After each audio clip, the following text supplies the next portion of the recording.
আজকের বিশেষ সংবাদ মুর্শিদাবাদ জেলার ডোমকল ব্লকের লস্করপুর গ্রামে একটি অসহায় পরিবারের খবর ডোমকল এমকেটিভি চ্যানেলে হতেই এগিয়ে আসে প্যারেন্টস হেলথ কেয়ার ফাউন্ডেশন ও নারায়ণপুর বিপদের বন্ধু ওয়েলফেয়ার সোসাইটি। কিছু খাদ্য সামগ্রী নিয়ে হাজির হলে সেই খবরটি আরও কয়েকটি সংগঠনের কাছে পৌঁছায় এবং সেই সংগঠনগুলি ওই অসহায় পরিবারের পাশে দাঁড়িয়ে একটি ঘর করে দেওয়ার প্রতিশ্রুতি দেন। সেই খবর আমরা আপনাদেরকে দেখিয়েছি। পুরো বিষয়টি নিয়ে এফএমসি ফাউন্ডেশন ও প্রত্যাশা ফাউন্ডেশন, ভগীরথপুর সেবা সমিতি এদের উদ্যোগে অসহায় পরিবারের পাশে দাঁড়িয়ে একটি থাকার ঘর করে দিলেন, আর সেই ঘরের উদ্বোধন হয়ে গেল আজ। ঘর পেয়ে অসহায় পরিবারটি খুবই আনন্দিত। পাশাপাশি এফএমসি ফাউন্ডেশনের উদ্যোগে এই অভিনব কাজ করায় আনন্দিত সকল সদস্যবৃন্দ। খুশি ঘরে থাকতে আর হবো, কিন্তু এখনো কিছু বাকি আছে, সেগুলো এলাকার তো ঘরে তো ওখানে ঢোকার গেটটা করতে হবে, আর মাঝে একটু মাঝারি দিতে হবে। ওইটাই আমার খুশি। আপনারা কি বলবো, আমাদের খুশি হবে যা হয়েছে। ওটাও পরের বাড়ি আছে, মাঝে মাঝারটা দিয়ে দিলেও চলে আসবে, পরের বাড়িতেই আছে এখনো। আর আমি তো এই তো পাশে ওই পাটখড়ি বেড়ার ঘরে থাকি না, পড়ে যাবে বলে। এখন জিনিসপাতি সবই ওই চেলাবেলা হয়ে আছে। আপনার নাম পরিচয়? নাম রেজিয়া বাবা। তা খুব ভালো হলো। এদের কেমন গরিব গুনি জিনিস কষ্ট হয়েছিল, দিয়ে দিলে এখন ভালো হলো, অনেক খুশি। কতটা কষ্টের মধ্যে ছিলেন? এই যে ঘর পড়ে যাওয়ার পরে অন্যের বাড়িতে থাকার যে কষ্ট, সেটা নিয়ে কি বলবেন?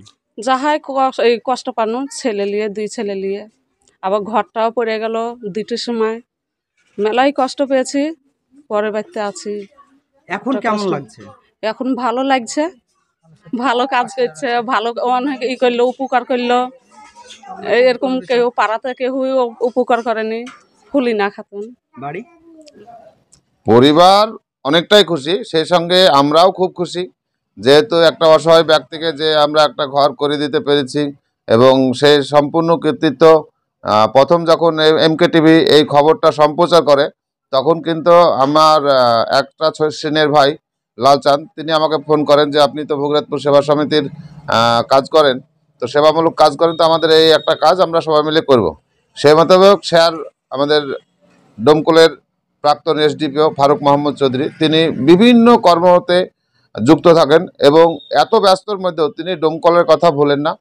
সেইভাবেই ডোমকলে আবারও যখন দেখলো এক বৃদ্ধ মায়ের ঘর পড়ে গেছে, তখনই স্যার কিন্তু সঙ্গে সঙ্গে আমাদেরকে সহযোগিতার হাত বাড়িয়ে দিলেন। আর সেই সহযোগিতা থেকে শুরু করলাম আমরা প্রত্যাশা ফাউন্ডেশন এবং এফএমসি ফাউন্ডেশন ও ভগীরথপুর সেবা সমিতি সবাই মিলে আমরা সুন্দরভাবে ঘরটা করেছি। তার আজকে শুভ সূচনা হলো, আমরা উদ্বোধনটা সম্পন্ন করলাম। এলাকাবাসী সবাই সুনাম করছে, সবাই ভালো বলছে যে মানুষ বিপদে পড়লে এদের কাছে যাবে বা এরা মানুষের পাশে থাকে, এটাই সম্পূর্ণভাবে বলতে চাইছে।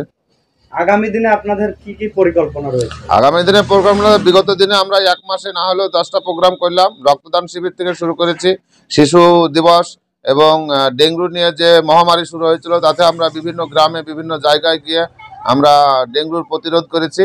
এবং আগামী দিন আমাদের যেটা আছে, আগামী দিনে রক্তদান শিবির আছে, শীতবস্ত্র বিতরণ আছে, এবং অসহায় পরিবারের যে কোনো ওষুধ বা কোনো সমস্যা পড়লে আমাদের কাছে আসলে আমরা তারা সহযোগিতা করার চেষ্টা করব। আপনার নাম পরিচয়? আমি নমরুল ইসলাম, এফএমসি ফাউন্ডেশনের সম্পাদক।